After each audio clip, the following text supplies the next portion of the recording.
Ես շատ հակիրճ կփորձեմ ներկայացնել Չինաստանի կարևոր դերակատարությունը մեկ գոտի մեկ ճանապարհ նախագծում եւ ընդհանուր տարածաշրջանային բոլոր հարցերում որպես խաղաղության օրակարգ ապահովող գերտերություն, ինչպես նաեւ կներկայացնեմ շատ հակիրճ, թե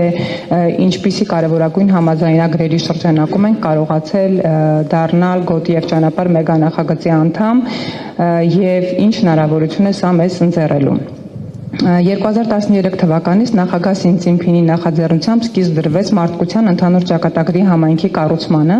մեկ գոտի մեկ ճանապարհ մեգանախագծի շրջանակում, որի առաքելությունն է երկրների միջև արդարության եւ համագործակցության հաստատումը փոխարեն ով ուժեղ է, նա ճիշտ է սկզբունքի։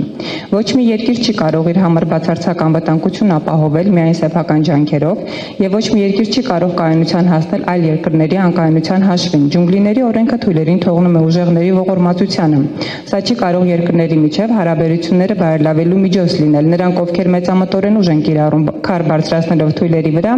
ի վերջո կտեսնեն, որ այդ քայլը ընկնում է հենց նրանց ոտքերին։ Պատմությունը հայելի է։ Աշխարհը կարող է խուսափել անցյալի ողբերգությունից, կրկնելուց միայն պատմությունից դասեր քաղելով։ Մենք պետք է դրան հարգանքով եւ պատասխանատվությամբ վերաբերվենք։ Անցյալը հնարավոր չէ փոխել, բայց մենք կարող ենք կառուցել մեզ համար էլ ավելի լավ ապագա։ Սա Չինաստանի մշակույթն է միտված իրական խաղաղության օրակարգին։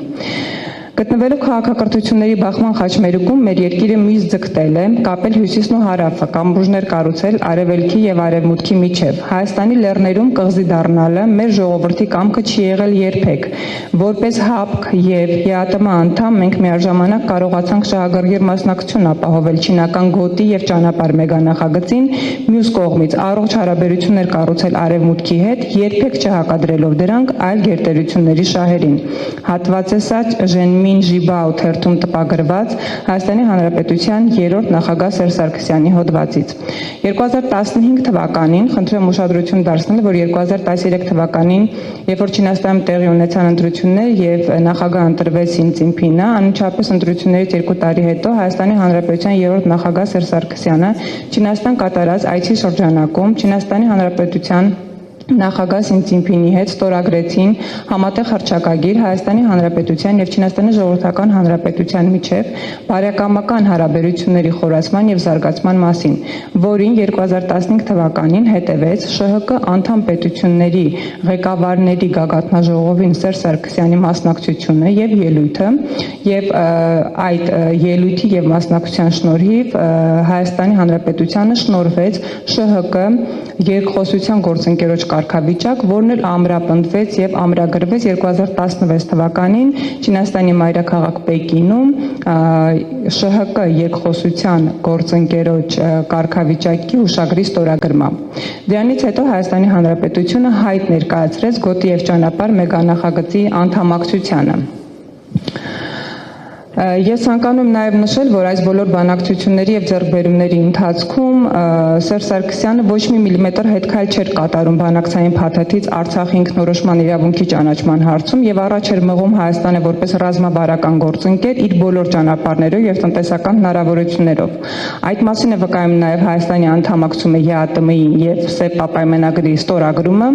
Բոլոր հանգուցալուծումներում Հայաստանը ունենում էր շահեկան դիրք, իսկ Արցախի ինքնորոշում էր ստանում Եվ իհարկե սա լինում էր առանց զոհերի բանակցությունների շնորհիվ, ինչպիսին, որ նաև Չինաստանի քաղաքականությունն է։ Ցանկանում եմ նաև նշել, որ ՇՀԿ այս կազմակերպությունը տարածաշրջանում ոչ միայն տնտեսական կազմակերպություն, այլ նաև անվտանգային հարցեր ապահովող կազմակերպություն է, եւ ՇՀԿ անդամ պետությունները միմյանց միջև ունեն համաձայնագրեր ստորագրված, որի հիմնական առաքելությունը եւ նպատակն է դարերով ընկերներ են եւ երբեք թշնամիներ, եւ Չինաստանը իր վարած քաղաքականության շնորհիվ կարողանում է ՇՀԿ անդամ պետությունների միջև սահմանները վերածել բարեկամության, համագործակցության եւ գոտի եւ ճանապարհ այս մեգանախագիծը, որը սկիզբ է առնում Չինաստանից, անցնելով ՇՀԿ անդամ պետությունների տարածքներով, արդեն կազմում է շուրջ 14000 կիլոմետր, կատարվել են 110,000 միջազգային երկաթուղային բեռնափոխադրումներ եւ առևտրային կուտակային ծավալը Չինաստանի եւ ՇՀԿ անդամ պետությունների միջև կազմում է $2.3 տրիլիոն։ 2025 թվականի սեպտեմբերի 1-ին Չինաստանում ՇՀԿ անդամ բոլոր պետությունները ստորագրեցին Թիանցինի հռչակագիրը եւ հիմք դրեցին ֆաշիզմի դեմ համատեղ պայքարին։ Սա Չինաստանի որդեգրած քաղաքականությունն է ապահովել գոտի եւ ճանապարհ մեգանախագծի միջոցով իրական խաղաղություն ամբողջ աշխարհում։ Պայքարելով ֆաշիզմի դեմ եւ լինելով իրական խաղաղության ջատագով եւ իրականացնող Չինաստանը շատ լավ հասկանում է նաեւ Հարավային Կովկասի աշխարհաքաղաքական իրողությունները եւ կասկածից վեր է, որ Պեկինը շահագրգռված է մեր տարածաշրջանում խաղաղությանն ու զարգացմանը միտված միջազգային նախագծեր իրականացնելուն, որոնք ուղղված չեն Հայաստանի մեկուսացմանը։ Այս առումով չափազանց կարևոր է հյուսիս-հարավ ծրագրի շրջանակներում Հայաստանի եւ Չինաստանի միջև համագործակցության հարուստ փորձը, որը պետք է խթան դառնա մեր տարածաշրջանում տրանսպորտային կապերի ամրապնդման Չինաստանի ջանքերին նոր թափ հաղորդելու համար։ Հայաստանը պետք է վերադառնա մեկ գոտի մեկ ճանապարհ նախաձեռնություն, վերածվելով նաեւ տարածաշրջանում անշրջելի խաղաղության հաստատման հիմնաքարին։ Հայաստանը երբ դառնա մեկ ճանապարհ մեկ գոտի լիարժեք մեգանախագծի մաս, աշխարհագրական դիրքի շնորհիվ հնարավոր կդարձնեն նաեւ Պարսից ծոց հյուսիս-հարավ տրանսպորտային հաղորդակցությունները, որոնք կլինեն տնտեսապես առավել մատչելի եւ կապահովեն տարածաշրջանային անվտանգությունը։ Ինչպես արդեն պարոն Մինասյանը նշեց, այս մեգածրագրի շրջանակում ամենակարևոր հատվածը այս պահին կազմում է Հայաստան-Իրան ուրեմն նոր երկաթգծի կառուցումը, որը պետք է ապահովի եւ Իրանի տարածաշրջանով դուրս գալով միանալով գոտի եւ ճանապարհ մեգանախագծին Չինաստանից Իրանի տարածքով եւ Հայաստանի միջոցով բեռների արտահանմանը դեպի Եվրոպա։ Հայաստանի տարածքով այս մեգածրագրի շրջանակում արտահանումը եւ կապը Չինաստանի եւ Եվրոպայի միջև շատ առավել մատչելի է Չինաստանի եւ ՇՀԿ անդամ պետությունների համար, քանի որ ամբողջությամբ ցամաքային ճանապարհներ է ապահովում, ծովային ճանապարհներից զուրկ է եւ առավել տնտեսապես արդյունավետ է, ինչպես նաեւ առավել անվտանգ է։ Հայաստանը դառնալով այս գոտի եւ ճանապարհ մեգանախագծի լիարժեք անդամ կարողանում է նաեւ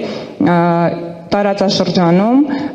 իր կապը չխզել հյուսիս-հարավ ճանապարհի միջոցով նաև Իրանի հետ, որը որ շատ կարևոր եւ ռազմավարական նշանակություն ունի Հայաստանի համար, ինչպես նաև Ռուսաստանի Դաշնության հետ, եւ ձեռք բերելով նոր տնտեսական համագործակցության կապեր եւ նոր ճանապարհային հնարավորություններ Չինաստանի հետ կարողանում է նաև դրանով զարգացնել տնտեսությունը։ Եվ վերջում կարող եմ հավելել, որ Հայաստան-Իրան այս